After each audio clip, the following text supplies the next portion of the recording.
बुराणपूरच्या असीरगड इथे एक अजब प्रकार घडल्याचं समोर आलेलं आहे। गावकरी डोक्याला टॉर्चवाले हेल्मेट, मोबाईलचा टॉर्च सुरू करून रात्रीच्या अंधारामध्ये माती चाळताना दिसतायत। असीरगड येथील गावामध्ये शेतात सोन्याची नाणी आढळल्याची अफवा पसरल्यानंतर ही नाणी शोधण्यासाठी लोकांची एकच झुंबड उडाली।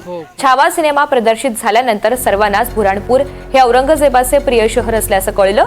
या शहरामध्ये त्याचा खनिज लपवलेला असल्याचं सिनेमामध्ये दाखवण्यात आलेलं होतं। सिनेमामधील हा प्रसंग आणि असीरगड इथे उठवलेली अफवा यामुळे लोकांनी शेतामध्ये धाव घेत सोन्याची नाणी शोधण्याचा प्रयत्न केला।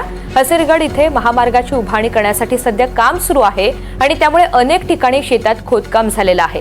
काही दिवसांपूर्वी मजुरांनी या ठिकाणी मातीत सोन्याचे शिक्के मिळाल्याचं सांगितलेलं होतं आणि त्यानंतर असीरगडच्या गावात अफवा पसरली। या ठिकाणी औरंगजेबाचा खजाना आहे, पुरलेला आहे अशी ती अफवा होती आणि त्यामुळे आजूबाजूच्या गावातून सुद्धा ग्रामस्थ या ठिकाणी धडकले आणि त्यांनी चाळणीने माती चाळायला सुरुवात केली। रात्रंदिवस या ठिकाणी लोक माती चाळण्याचं काम करत आहेत आणि त्याचपैकी एक रात्रीचा व्हिडिओ सध्या व्हायरल होतोय।